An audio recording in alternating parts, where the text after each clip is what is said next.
두꺼운 얼음이 갈라지는 소리가 귀를 찢었습니다. 바이칼 호수 위를 덮고 있던 1미터 두께의 얼음이 순식간에 갈라지기 시작했어요. 관광객들의 비명소리가 시베리아 벌판을 가득 메웠습니다. 규모 7.8의 지진이었습니다. 도와주세요. 얼음이 갈라져요. 순식간에 200명이 완전히 고립됐습니다. 세계에서 가장 깊은 호수 한복판에서 말이죠. 세계 최고의 구조 전문가들이 모두 손을 들었습니다. 접근 자체가 불가능했거든요. 그때 예상치 못한 구조대가 나타났습니다. 이런 절망적인 상황에서 뭘 할 수 있다는 거지. 하지만 그들이 보여준 것은 2500만 년 호수가 간직한 놀라운 비밀이었습니다. 대체 무슨 일이 일어났던 걸까요? 지금부터 바이칼 호수에서 벌어진 믿을 수 없는 이야기를 들려드리겠습니다. 구독과 좋아요 버튼 꾹 눌러주시면 큰 힘이 됩니다. 저는 사라 블랙우드입니다. 영국 극지연구소에서 25년간 빙하를 연구해왔죠.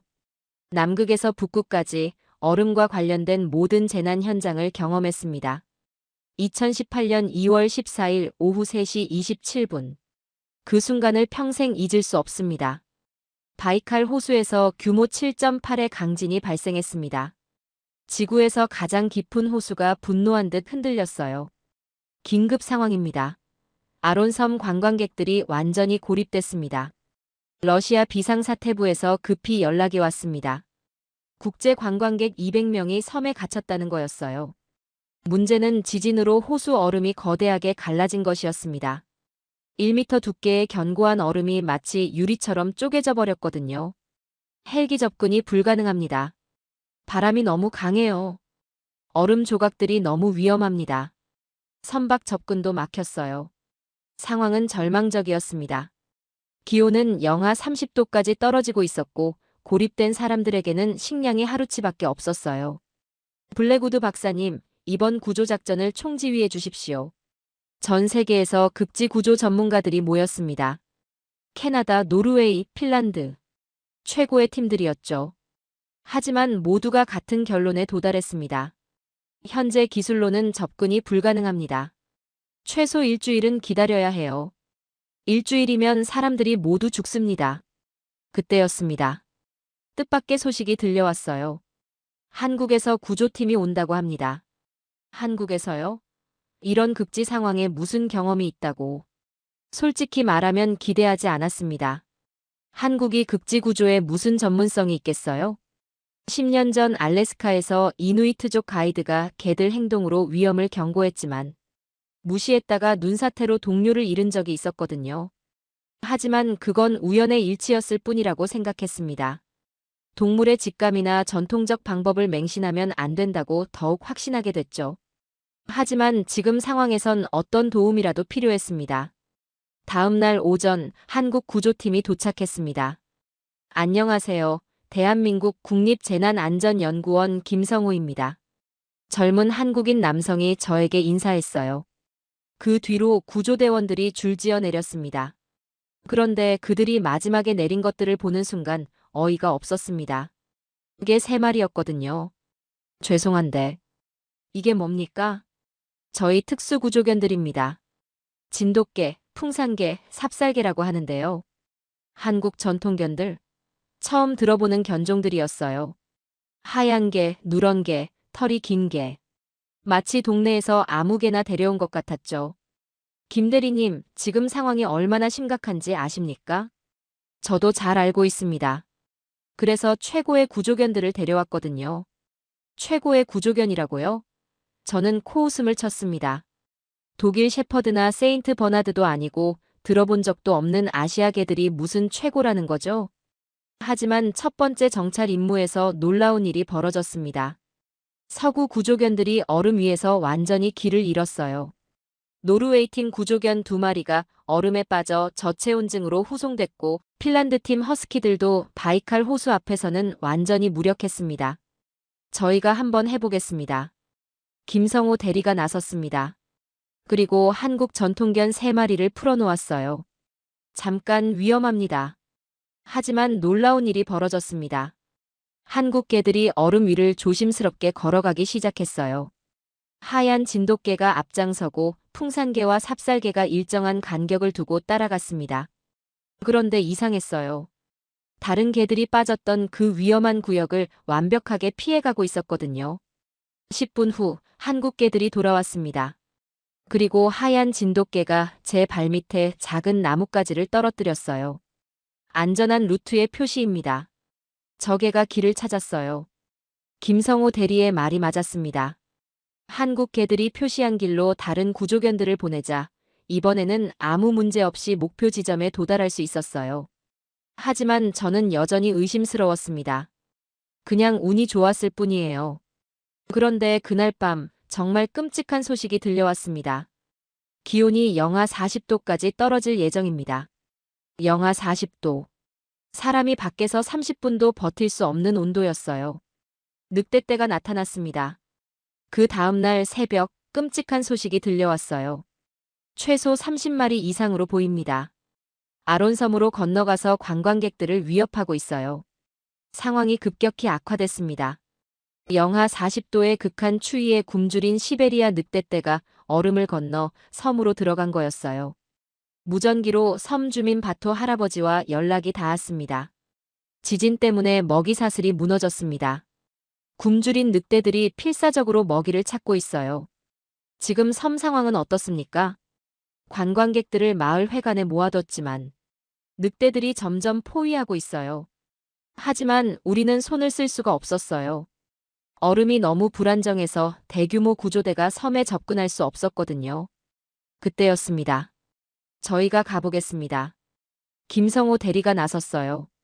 그리고 한국 구조대원 3명과 함께 개 3마리를 데리고 섬을 향해 출발했습니다. 너무 위험해요. 얼음도 불안정한데 늑대 30마리까지. 우리 개들은 늑대와 같은 조상을 가졌습니다. 방법이 있어요. 30분 후 아론섬에서 치열한 전투가 벌어졌습니다. 한국개 3마리가 마을 회관 앞에서 늑대떼와 맞섰어요. 진돗개가 늑대 우두머리를 얇은 얼음으로 유도해 빠뜨리고 풍산개는 지구력으로 늑대들을 지치게 만들었습니다. 삽살개는 긴 털로 늑대들을 혼란시켰고요. 한국 구조대원들과 마을 주민들도 조명탄과 횃불로 도왔습니다. 하지만 풍산개가 다리에, 진돗개가 옆구리에 상처를 입는 치열한 싸움이었어요. 1시간 후 몇 마리 늑대가 무력화되자 나머지들이 섬을 떠났습니다. 하지만 문제는 그게 끝이 아니었습니다. 갑자기 호수의 얼음이 거대한 소리를 내며 갈라지기 시작했어요. 지진이다. 규모 6.5의 여진이었습니다. 이미 불안정했던 얼음이 더욱 심하게 깨지기 시작했어요. 이러면 섬이 완전히 고립돼 버려요. 섬과 육지를 연결하던 얼음길이 모두 끊어지고 있었습니다. 그리고 그 사이로 차가운 바이칼 호수 물이 콸콸 쏟아져 들어왔어요. 그때 부상당한 한국개들이 또다시 놀라운 행동을 보였습니다. 진돗개가 갑자기 특정 방향을 가리키며 짖기 시작했어요. 풍산개와 삽살개도 같은 방향을 바라보며 꼬리를 흔들었습니다. 그 방향에서 희미한 빛이 올라오고 있었거든요. 바이칼 호수 깊은 곳에서 말이에요. 저 빛이 뭔지 아십니까? 바토 할아버지에게 물었습니다. 바이칼 호수 깊은 곳에서 올라오는 희미한 빛이 점점 강해지고 있었거든요. 90년 전 우리 할아버지께서 말씀하신 전설이 있습니다. 호수가 가장 위험할 때 고대의 수호신들이 나타나 길을 열어준다는. 저는 믿을 수 없었어요. 이런 절체절명의 상황에서 전설 이야기라니. 그런데 놀라운 일이 벌어졌습니다. 한국개 3마리가 갑자기 그 빛을 향해 걸어가기 시작한 거였어요. 부상을 입었는데도 말이죠. 위험해요. 얼음이 더 깨질 수 있어요. 김성호 대리가 개들을 막으려 했지만 진돗개가 고개를 돌려 그를 바라봤습니다. 마치 괜찮다, 믿어달라고 말하는 것 같았어요. 그리고 믿기 어려운 광경이 펼쳐졌습니다. 개들이 발을 디딘 곳마다 얼음이 더욱 단단해지고 있었어요. 갈라진 틈들이 서서히 메워지기 시작했습니다. 이게 대체 무슨 일이죠? 더욱 놀라운 건 그 다음이었습니다. 호수 깊은 곳에서 올라온 빛이 얼음 표면을 따라 퍼져나가면서 안전한 길을 만들어주고 있었거든요.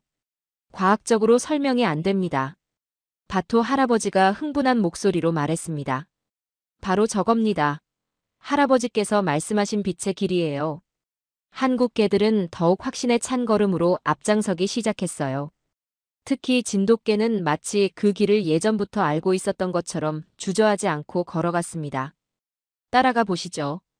김성호 대리가 말했어요. 하지만 선택의 여지가 없었습니다. 다른 모든 경로는 막혔고 구조 헬기도 강풍 때문에 접근할 수 없었거든요. 조심스럽게 개들을 따라가기 시작했습니다. 놀랍게도 그 길은 정말 안전했어요. 다른 곳은 여전히 갈라지고 있는데 개들이 지나간 곳만큼은 견고했습니다. 20분 후, 우리는 더욱 놀라운 광경을 목격했습니다. 호수 중앙에 거대한 동굴 입구가 나타난 거였어요. 얼음이 둥글게 녹아내리면서 마치 터널처럼 생긴 길이 드러났습니다. 한국 개들이 전혀 놀라지 않고 그 동굴로 들어가고 있었어요. 잠깐, 너무 위험해요. 하지만 삽살개가 뒤돌아보며 꼬리를 흔들었습니다. 마치 안전하다고 말하는 것 같았어요. 동굴 안으로 들어가자 더욱 신비로운 광경이 기다리고 있었습니다. 벽면에 이상한 그림들이 그려져 있었거든요. 그런데 그 그림 속에 한국 개들과 똑같은 모습의 개들이 있었어요. 이건 언제 그려진 건가요? 최소 수천 년은 된 것 같은데. 벽화 속에는 개 3마리가 얼음 위에서 사람들을 구하는 모습이 생생하게 그려져 있었습니다. 진돗개, 풍산개, 삽살개와 똑같은 모습으로 말이에요. 그리고 그 벽화 옆에는 한국어와 비슷한 고대 문자들이 새겨져 있었습니다. 이게 정말 우연일까요? 김성호 대리도 믿을 수 없다는 표정이었어요. 그때 진돗개가 특정 벽화를 발로 가리켰습니다. 그곳에는 호수를 건너는 안전한 길이 상세하게 그려져 있었어요. 2500만 년 된 바이칼 호수가 간직한 비밀이 서서히 드러나고 있었습니다. 벽화의 지도를 따라 동굴을 통과하자 섬 반대편으로 이어지는 지하 통로가 나타났습니다. 이 길로 가면 관광객들을 구할 수 있어요. 한국 개들이 앞장서서 통로를 따라 걸어갔습니다. 놀랍게도 그 길은 완전히 안전했어요. 30분 후, 우리는 아론섬 마을 회관에 도착했습니다. 구조대가 왔어요. 200명의 관광객들이 환호성을 질렀습니다. 영하 40도의 추위 속에서 이틀간 굶주리며 기다렸던 사람들이었어요. 모두 침착하게 한 명씩 따라오세요. 김성호 대리가 구조작전을 지휘했습니다. 한국 개들은 다시 지하 통로를 통해 사람들을 안전하게 육지로 옮겼어요. 6시간에 걸친 구조작전 끝에 200명 전원이 무사히 구조됐습니다. 믿을 수 없어요. 어떻게 이런 일이. 저는 여전히 충격에서 벗어나지 못했습니다. 과학으로 설명할 수 없는 일들이 연속으로 벌어졌거든요. 구조작전이 끝난 후 바토 할아버지가 놀라운 이야기를 들려주었습니다. 실은 우리 조상들이 바이칼 호수에서 시작되었습니다. 수천 년 전 빙하기 시대에 개들과 함께 이곳에서 남쪽으로 이주해 한반도까지 갔죠. 그럼 벽화 속 개들이. 네, 바로 한국 개들의 조상들이에요. 이곳이 한국 개들의 고향이었던 거죠. 그래서 바이칼 호수를 지키는 수호신으로 여겨졌던 겁니다. 그제서야 모든 것이 이해됐습니다.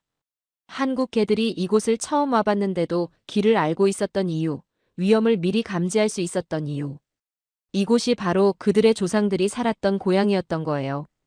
DNA에 새겨진 기억이었군요. 김성호 대리가 말했습니다. 수천 년 전 조상들의 기억이 유전자에 남아 있었던 거죠. 저는 그동안 제가 얼마나 편견에 사로잡혀 있었는지 깨달았습니다. 서구 과학기술만이 최고라고 생각했지만 동양의 전통과 지혜에도 놀라운 가치가 있었던 거예요. 죄송합니다. 처음에 무시했던 것을. 괜찮습니다. 저도 처음엔 믿기 어려웠으니까요. 그로부터 3년이 지났습니다. 저는 지금 한국국립재난안전연구원과 공동연구를 진행하고 있어요. 동서양의 과학기술과 전통 지혜를 결합한 새로운 구조 기법을 개발하고 있죠. 진돗개, 풍산개, 삽살개는 국제적인 구조견으로 인정받아 세계 각국에서 훈련 프로그램을 요청하고 있습니다. 가장 놀라운 건 바이칼 호수 지하 동굴이 새로운 관광 명소가 됐다는 거예요. 유네스코에서 세계 문화유산으로 지정을 검토하고 있죠. 엄마, 한국 개들이 정말 사람들을 구했어요? 제 딸 에밀리가 물었습니다. 그래, 정말 놀라운 일이었어. 우리도 한국계 키울 수 있어요? 물론이지. 김성호 대리님께 연락해서 정보를 얻어보자. 지금 우리 가족은 진돗개 입양을 준비하고 있어요. 내년엔 한국을 방문해서 김성호 대리님과 그 용감한 개들을 다시 만날 예정입니다. 세상에는 우리가 모르는 놀라운 지혜들이 많이 있어요. 편견을 버리고 열린 마음으로 바라본다면 더 큰 세상을 만날 수 있을 거예요. 바이칼 호수의 얼음 위에서 일어난 기적. 그 기적을 만든 건 한국 개들의 용기와 수천 년 된 전통의 힘이었습니다. 정말 믿기 어려운 이야기였죠? 혹시 여러분도 비슷한 경험이나 동물들의 놀라운 능력을 목격한 적이 있으신가요? 댓글로 공유해주세요. 다음 영상에서는 또 다른 놀라운 해외 감동 사연으로 찾아뵙겠습니다. 끝까지 시청해주셔서 감사드립니다. 이건 말이 안 됩니다. 2024년 12월 독일 뮌헨 공대 가스터빈 연구소. 세계 최고 권위자 한스 밀러 교수가 제자 마르틴이 가져온 보고서를 보며 경악했습니다. 교수님, 이거 정말 사실인가요? 마르틴이 떨리는 목소리로 물었습니다. 한국의 두산 에너빌리티가 독일, 미국, 일본의 70년 독점 기술을 단 6년 만에 뛰어넘었다는 내용이었거든요. 380메가와트의 복합 효율 65%라고요? 우리 최고가 270메가와트의 60%인데. 하지만 이건 시작에 불과했습니다. 진짜 충격은 따로 있었어요. 한국이 개발한 건 단순한 가스터빈이 아니라 전 세계 에너지 판도를 바꿀 에너지 혁명이었던 겁니다. 도대체 무슨 일이 벌어진 걸까요? 어떻게 한국이 유럽 200년 기술 역사를 하루아침에 뒤집을 수 있었을까요? 지금부터 그 믿을 수 없는 이야기를 공개합니다. 해외 감동 사연을 놓치지 않으려면 구독, 좋아요 버튼 눌러주세요. 더 많은 분들이 이런 특별한 이야기를 만날 수 있습니다. 저는 에리카 슈미트입니다. 독일 지멘스에서 25년간 일해온 수석 기술 고문이에요. 우리 지멘스는 177년 전통의 세계 1위 가스터빈 회사죠. 전 세계 시장의 35%를 장악하고 있었어요. 미국 GE가 30%, 일본 MHPS가 20%, 나머지 15%를 두고 다른 회사들이 경쟁하는 구조였습니다. 2019년 가을, 평범한 월요일 아침이었습니다. 에리카, 한국에서 이상한 발표가 있었어. 동료 프랑크가 신문을 들고 왔어요. 두산중공업, 독자 가스터빈 개발 성공 발표. 저는 커피를 홀짝이며 대답했어요. 또 시작이네. 아시아 회사들이 맨날 하는 소리잖아. 중국도 그런 식으로 발표만 요란하게 하다가 결국 실패했고. 그런데 이번엔 좀 다른 것 같은데. 270메가와트급이라고 하네. 270메가와트? 우리랑 비슷한 급수네. 하지만 성능이 문제지. 출력만 크다고 되는 게 아니야. 그때는 정말 무시했어요. 한국 같은 나라가 우리 독일의 정밀 기술을 따라올 수 있을 거라고는 꿈에도 생각 못했거든요. 에리카, 그런데 좀 이상해. 그들이 우리 기술을 라이센스 받지도 않았대. 뭐? 그럼 어떻게 만들었다는 거야? 설마 독자 개발이라고 주장하는 건 아니겠지? 그게 독자 개발이래. 6년간 1조 원 투자했다고. 순간 뭔가 이상하다는 생각이 들었어요. 1조 원. 우리도 신형 개발에 5년간 8천억 원 썼는데 그들이 더 많이 투자했다고? 프랑크, 1조 원이면 우리 돈으로 얼마야? 대략 7억 5천만 유로 정도. 우리 R&D 예산보다 많은데? 설마 정말 성공할 수 있을까? 하지만 여전히 확신했어요. 가스터빈은 독일이 최고라고. 177년 전통이 하루아침에 무너질 리 없다고. 그해 겨울, 더 이상한 소식이 들려왔어요. 에리카, 한국이 김포에서 실증 운전 시작한다는데? 실증 운전이라고? 벌써? 보통 개발 완료 후 3년은 걸리는데. 그것도 495메가와트급 복합 발전소에서. 495메가와트라고? 그럼 우리 최신형과 거의 같은 규모네. 그때부터 불안하기 시작했어요. 뭔가 우리가 놓친 게 있는 건 아닐까? 프랑크, 혹시 우리가 한국을 너무 과소평가한 건 아닐까? 에리카, 너까지 그런 소리를 하면 안 되지. 우리가 177년간 쌓아온 기술인데. 하지만 마음 한구석이 계속 불안했어요. 2021년 봄, 드디어 현실이 되었어요. 에리카, 큰일 났어. 프랑크가 새파랗게 질린 채로 뛰어왔습니다. 손에는 여러 개의 신문과 인쇄물을 들고 있었어요. 한국 가스터빈이 상업운전에 성공했어. 뭐라고? 제가 들고 있던 커피잔이 덜컹거렸어요.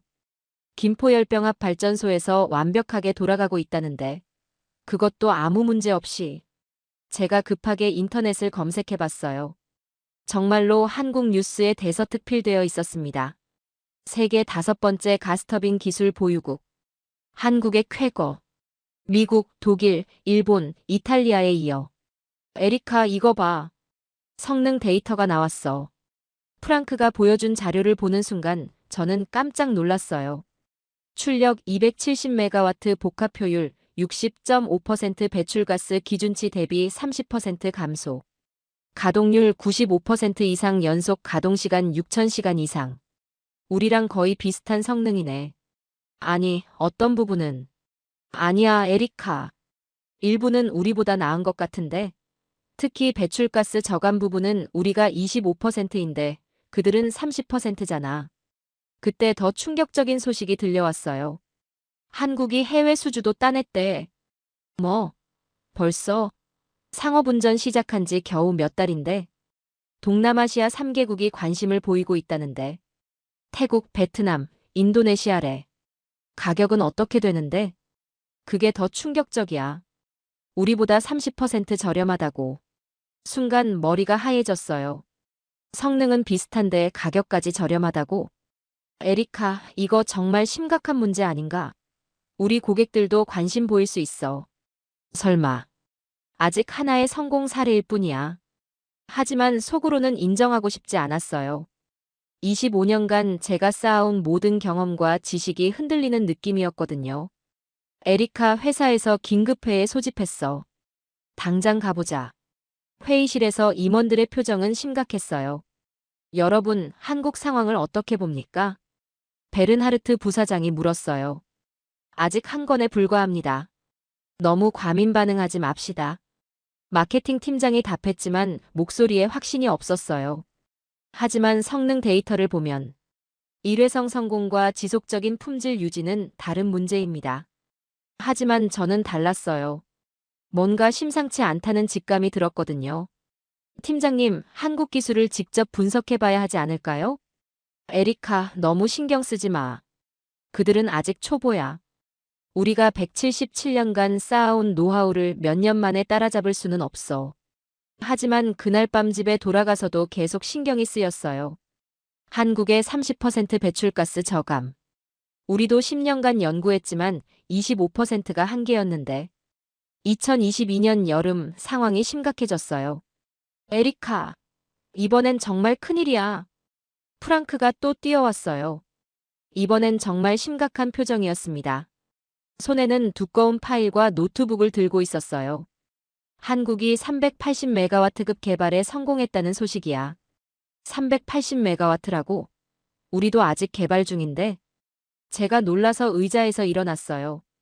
우리 지멘스가 차세대 모델로 개발 중인 것이 바로 380메가와트급이었거든요. 그것도 복합 발전 시 570메가와트까지 가능하다고. 제가 계산기를 꺼냈어요. 570메가와트. 이건 우리 최신형보다 훨씬 큰 출력이었어요. 설마. 과장 광고 아닐까? 아시아 회사들이 그런 거 많이 하잖아. 하지만 이어진 소식들은 더욱 충격적이었어요.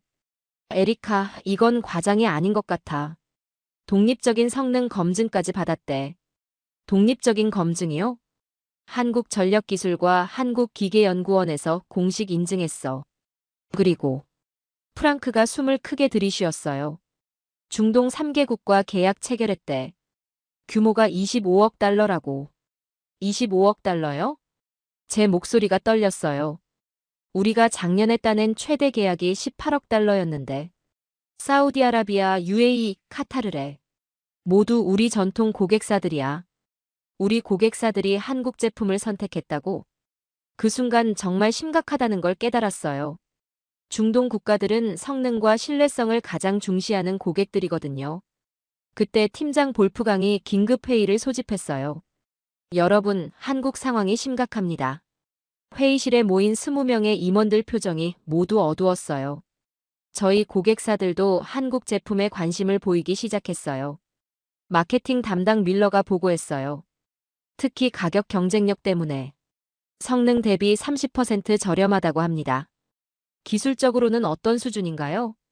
아직 정확한 분석은 어렵지만 공개된 데이터로 봐서는 기술 담당 하인츠가 말을 멈췄어요.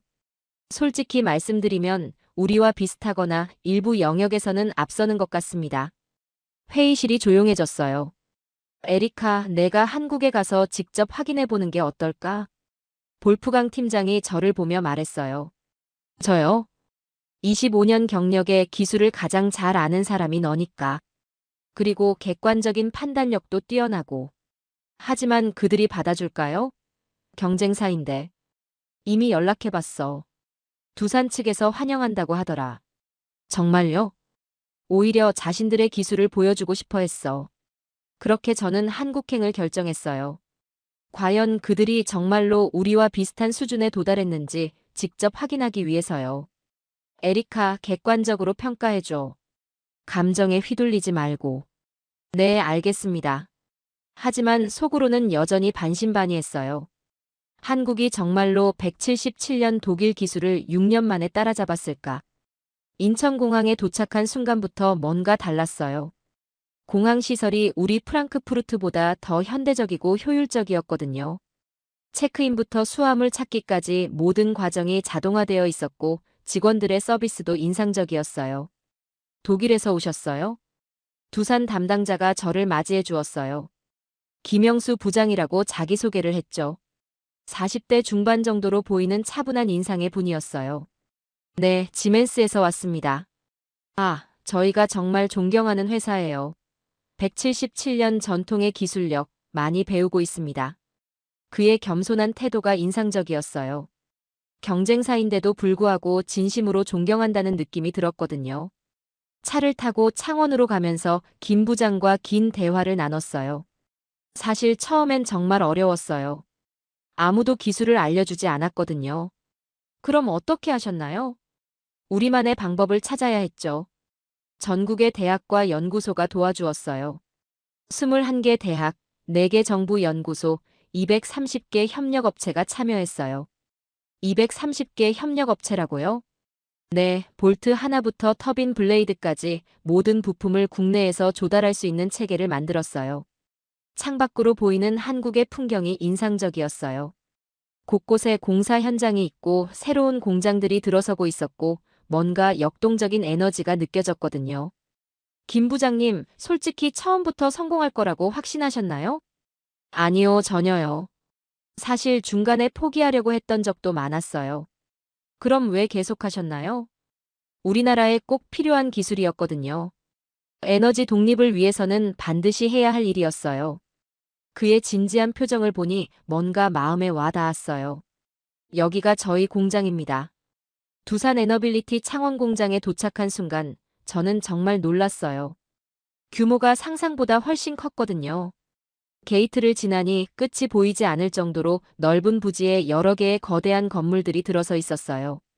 165만 평방미터예요. 가스터빈 전용 공장으로는 세계 최대 규모죠. 세계 최대라고요? 네, 연간 50대 이상 생산 가능한 시설이에요. 안내를 받으며 공장 내부로 들어갔어요.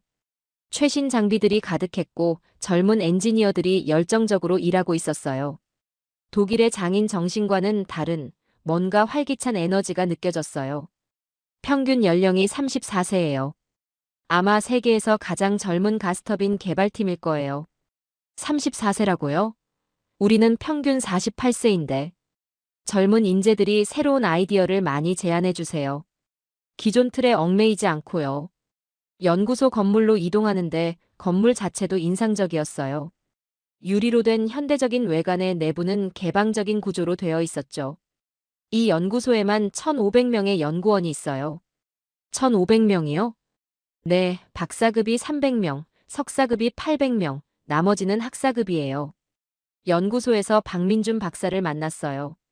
38세의 젊은 박사였는데 첫인상부터 범상치 않았어요. 눈빛이 정말 똘똘하고 자신감이 넘쳤거든요. 슈미트 박사님, 진심으로 환영합니다. 저희 기술을 보여드리고 싶어요. 감사합니다. 사실 정말 궁금했어요. 독일 지멘스에서 오신다고 하니 저희 팀원들이 모두 긴장하고 있어요. 세계 최고 기술을 가진 분이 오신다고. 그의 겸손하면서도 자신감 있는 태도가 인상적이었어요. 먼저 이걸 보시죠. 박민준 박사가 거대한 홀로그램을 띄웠어요. 380메가와트급 가스터빈의 3D 모델이 공중에 나타났는데 구조가 우리와 완전히 달랐어요. 제가 25년간 봐온 어떤 설계와도 달랐죠. 이건 어떤 방식인가요? 저희가 개발한 하이브리드 냉각 시스템이에요. 박사가 설명하기 시작했는데 정말 놀라웠어요. 기존 방식의 한계를 극복하기 위해 완전히 새로운 접근을 했어요. 독일이나 미국 방식을 참고하지 않고 처음부터 다시 설계했죠. 홀로그램이 회전하면서 내부 구조를 보여줬어요. 냉각 경로가 기존의 직선형이 아니라 나선형으로 되어 있었어요. 냉각 효율을 40% 높이면서도 부품 수를 30% 줄였어요. 어떻게 그런 게 가능한가요? 냉각 효율과 부품 수는 보통 반비례 관계인데 그게 저희의 핵심 아이디어예요. 하나의 부품이 여러 기능을 동시에 수행하도록 설계했어요. 박사가 홀로그램을 확대하자 블레이드의 미세한 구조가 보였어요. 이 블레이드 하나에 냉각, 진동 제어, 소음 감소 기능이 모두 들어있어요. 대단하네요.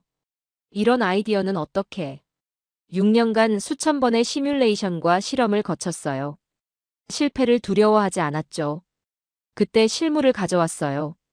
터빈 블레이드였는데 이건 정말 아름답네요.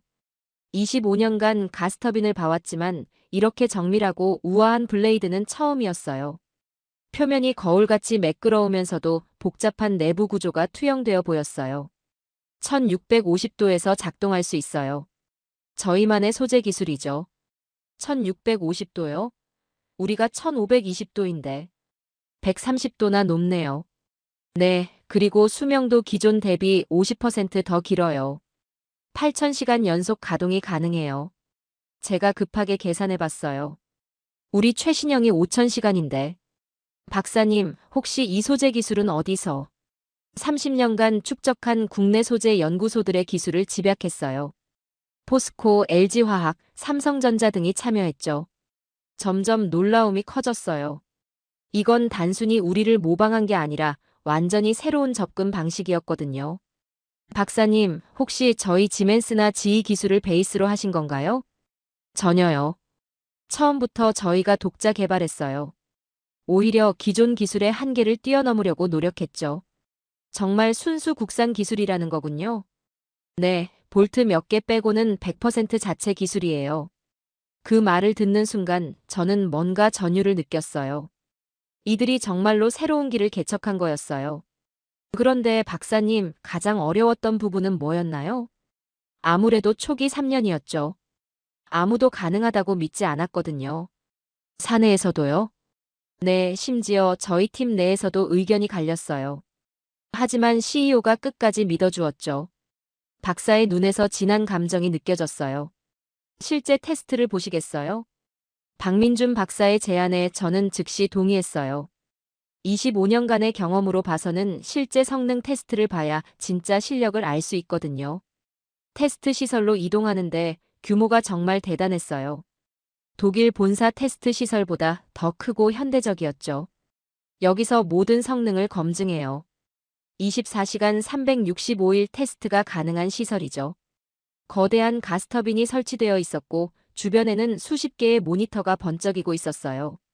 제어실에는 10명 정도의 엔지니어들이 집중하고 있었죠.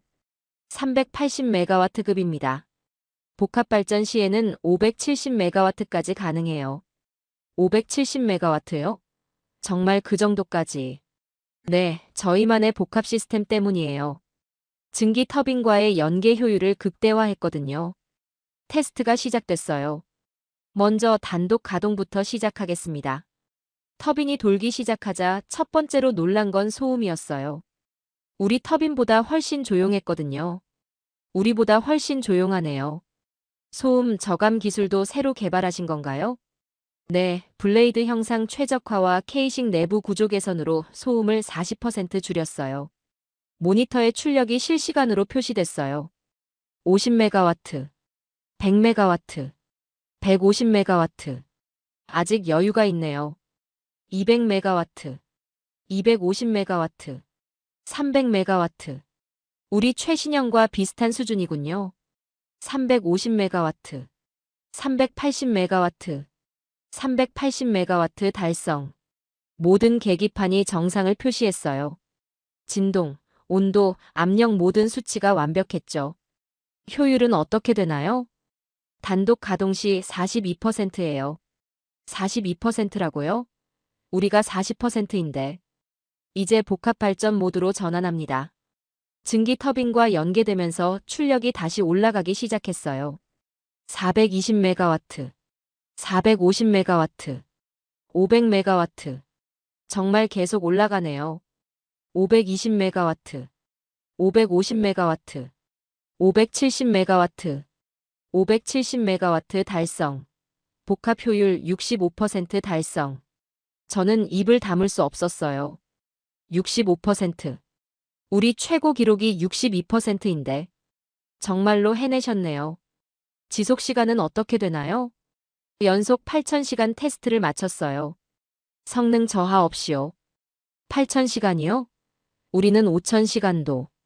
그리고 CO2 배출량은 기존 대비 35% 감소했어요.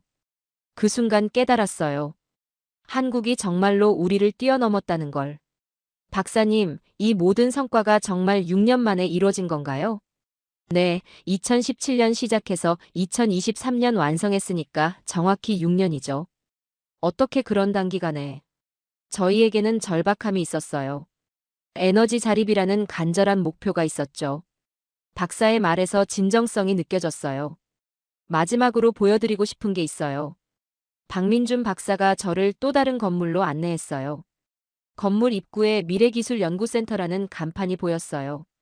미래기술연구센터예요. 여기서 10년 후, 20년 후를 준비하고 있어요. 들어가자마자 벽면에 거대한 로드맵이 보였어요. 2025년 500메가와트급 초대형 가스터빈, 2026년 수소 전소 터빈 상용화, 2027년 해상 부유식 발전소, 2028년 우주 정거장용 소형 터빈, 2029년 달 기지용 원자력 터빈, 2030년 완전 무인 발전 시스템. 이 모든 걸 계획하고 계신가요? 네, 가스터빈은 시작일 뿐이에요. 우리의 최종 목표는 에너지 혁명입니다. 첫 번째 연구실에서는 수소 터빈을 개발하고 있었어요. 2026년 상용화 목표예요. 탄소 배출 완전 제로죠. 거대한 수소 터빈 모형이 천천히 돌아가고 있었어요. 기존 가스터빈보다 훨씬 복잡한 구조였습니다. 수소 연소는 천연가스보다 훨씬 까다로운데 어떻게? 3년간 수소 연소 기술만 연구했어요. 완전히 새로운 연소기를 개발했죠. 두 번째 연구실에서는 해상 발전소 모형이 있었어요. 바다에 떠 있는 발전소예요. 육지 제약 없이 대용량 발전이 가능해요. 해상에서 가스터빈을 운용한다는 건가요? 네, 파도와 염분에도 견딜 수 있는 특수 설계예요. 1000메가와트급까지 가능해요. 세 번째 연구실에서는 우주정거장용이요? 네, 나사와 ESA에서 관심을 보이고 있어요. 무중력 환경에서 작동하는 터빈이죠. 벽면에는 우주정거장 내부 구조도와 함께 소형 터빈 설계도가 붙어 있었어요. 무중력에서도 터빈이 작동할 수 있나요? 기존 원리와는 다른 방식이에요. 자기 부상 기술을 활용했죠. 네 번째 연구실은 더욱 놀라웠어요. 달 기지용 원자력 터빈이요? 2030년대 달 기지 건설에 대비한 거예요. 태양광만으로는 한계가 있거든요. 원자력까지. 소형 모듈 원자로와 연계한 시스템이에요. 완전 무인 운영이 가능해요. 저는 복도 한가운데 서서 이 모든 걸 바라봤어요. 25년간 가스터빈 개선에만 집중했던 저와 달리 이곳에서는 에너지의 미래 전체를 설계하고 있었어요. 박사님, 이 모든 계획이 정말 실현 가능한가요? 물론이죠. 6년 전만 해도 380메가와트 가스터빈도 불가능하다고 했잖아요. 그의 확신에 찬 목소리를 듣고 저는 확신했어요. 한국이 정말로 세계를 바꿀 거라는 걸. 박사님, 이런 비전은 누가 세우신 건가요? 우리 팀 모두가 함께 만든 비전이에요. 젊은 엔지니어들의 꿈이 모인 거죠. 정말 대단하시네요. 저희는 기존 기술 개선에만 집중했는데, 기존 기술도 중요하죠. 하지만 때로는 완전히 새로운 길을 가는 것도 필요해요. 벽에 걸린 문구가 눈에 들어왔어요. 불가능은 도전하지 않은 자의 변명이다. 기술에는 국경이 없다. 그 순간 깨달았어요. 한국의 진짜 힘이 뭔지를. 단순히 기술력이 아니라 미래를 향한 무한한 상상력과 도전 정신이었어요. 독일로 돌아가는 비행기 안에서 저는 복잡한 심정이었어요. 25년간 쌓아온 자신감이 완전히 흔들렸거든요. 한국에서 본 것들이 계속 머릿속을 맴돌았어요. 380메가와트 터빈의 완벽한 성능, 65%의 놀라운 효율, 그리고 무엇보다 그들의 미래 비전. 본사 회의실에서 보고할 때 동료들의 표정이 점점 심각해졌어요. 에리카, 정말로 그 정도 수준인가? 볼프강 팀장이 진지하게 물었어요. 네, 일부 기술은 우리보다 확실히 앞서 있어요. 특히 고온 내구성과 효율 면에서는. 어떻게 그런 일이 가능하지? 177년 우리 전통이. 프랑크가 믿을 수 없다는 표정으로 말했어요. 그들은 처음부터 새로운 방식으로 접근했어요. 기존 기술에 얽매이지 않고 완전히 독창적인 설계를 했죠. 그럼 우리는 어떻게 해야 하나? 베른하르트 부사장이 물었어요. 한국을 진정한 경쟁자로 인정해야 해요. 더 이상 무시할 수 없습니다. 구체적으로 어떤 부분이 우리보다 뛰어났나? 효율성, 내구성, 소음 저감, 그리고 무엇보다 혁신적 사고방식이요. 회의 후 팀장이 저를 따로 불렀어요. 에리카, 솔직한 평가를 해봐. 감정을 배제하고. 한국은 이제 우리의 가장 강력한 경쟁자예요. 어떤 면에서는 우리를 넘어섰습니다. 정말로? 네, 특히 혁신적 사고와 실행력에서는 오히려 배울 점이 많아요. 그럼 우리는 뭘 해야 할까? 기존 방식을 고수할 게 아니라 완전히 새로운 접근이 필요해요. 한국처럼 젊은 인재들에게 과감하게 기회를 주고 실패를 두려워하지 않는 문화를 만들어야 해요. 그 후 몇 달간 업계 분위기가 완전히 바뀌었어요. 한국을 무시하던 분위기에서 경계하고 연구하는 분위기로 변했죠. 심지어 우리 회사에서도 한국어 교육을 시작했어요. 2024년 말 결정적인 소식이 들려왔어요. 에리카, 한국이 유럽 시장에 진출한대. 프랑크가 또다시 뛰어왔어요. 뭐라고? 독일 에너지 회사 세 곳이 한국 가스터빈 도입을 검토 중이래. 우리 본고장에서? 네, RWE, 이온, MBW 모두 관심을 보이고 있대요. 이유가 뭔데?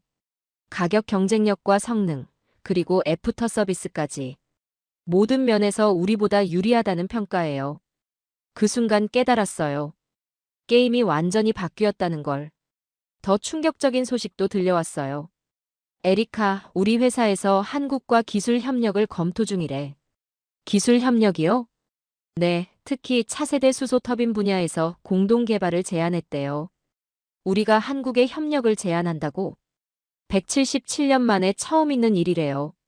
지금 저는 한국을 진심으로 존경해요. 그들이 보여준 건 단순한 기술이 아니라 도전 정신이었거든요.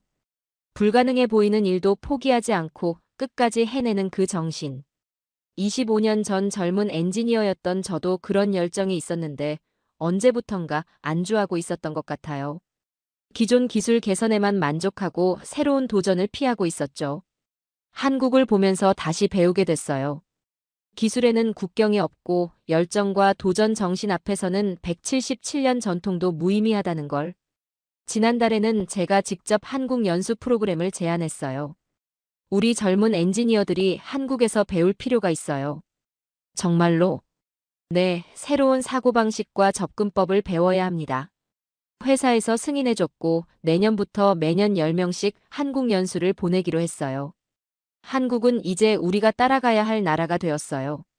그리고 그들의 다음 도전이 무엇일지 정말 궁금해요. 수소터빈, 해상발전소, 아니면 우주기지용 터빈. 분명히 또 한 번 세상을 놀라게 할 테니까요. 박민준 박사가 마지막에 한 말이 계속 생각나요. 저희는 불가능을 가능으로 만드는데 익숙해요. 그 한마디에 한국의 모든 것이 담겨 있었어요. 6년 만에 177년 독일 기술을 뛰어넘은 비결 380메가와트에서 570메가와트까지 끌어올린 혁신, 그리고 우주까지 바라보는 무한한 상상력. 한국, 정말 대단한 나라입니다. 그들이 보여준 6년의 기적은 우리에게 큰 교훈을 남겼어요. 기술은 전통이 아니라 열정으로 만들어진다는 것을, 그리고 불가능은 도전하지 않은 자의 변명일 뿐이라는 것을요. 이제 저도 다시 도전하고 싶어요. 25년 경력의 베테랑이지만 한국의 젊은 엔지니어들처럼 새로운 꿈을 꾸고 싶습니다. 한국이 증명했듯이 나이도 전통도 진정한 혁신 앞에서는 장벽이 될 수 없으니까요. 이것이 바로 한국이 세계에 보여준 진짜 기적입니다.